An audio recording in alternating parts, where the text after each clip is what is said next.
And ఇక్కడ wholesale కాకుండా retail customers కి సేల్ లేదు అని చెప్పట్లేదు. ఇక్కడ రీటైల్ కస్టమర్స్ కూడా రావచ్చు, కొనొచ్చు.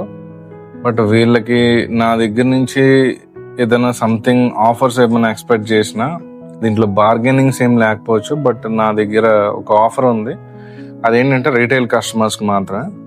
నాకు రీసెంట్ గా గుజరాత్ లో నాది రీసైక్లింగ్ మిషనరీ అంతా తీసుకుని ఒక చిన్న స్మాల్ సైజ్ ఇండస్ట్రీ ఒకటి స్టార్ట్అప్ లో స్టార్ట్ చేయడం జరిగింది.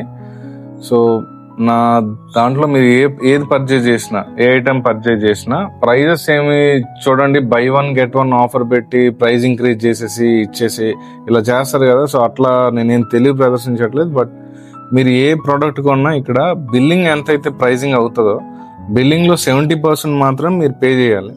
30% పే చేయకపోయినా ఒక ఆల్టర్నేట్ ఆప్షన్ ఏంటంటే, మీ దగ్గర యూజ్డ్ గార్మెంట్స్ ఏమైనా ఉంటాయి, ఓల్డ్ గార్మెంట్స్ మీరు తీసుకొస్తే దానికి వాల్యుయేషన్ చేసి అప్ టు 30% వరకు మీరు యూజ్డ్ గార్మెంట్స్ ఇవ్వచ్చు.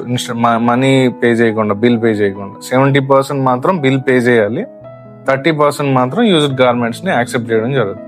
ఇవన్నీ కూడా రీసైక్లింగ్ లో మళ్ళీ మ్యానుఫ్యాక్చరింగ్ టీషర్ట్స్ అవి తయారు చేయడానికి మళ్ళీ యూజ్ అవుతుంది అనమాట, మీ యూజ్డ్ గార్మెంట్స్. సో ఆ ఇండస్ట్రీ నేనే ఓన్ గా స్టార్ట్ చేసుకున్నాను కాబట్టి ఆ విధంగా బిల్లింగ్ మీద ఉంటుంది. అట్లానే బిల్లింగ్ లో ప్రైజెస్ ఇంక్రీజ్ చేసేసి అట్లా తగ్గించి అట్లా చేయలేదు. మీరు కంపేర్ చేసుకోవచ్చు, క్వాలిటీ చెక్ చేయండి, ప్రైజెస్ బయట కూడా కంపేర్ చేయండి ఎట్లా ఉన్నాయో.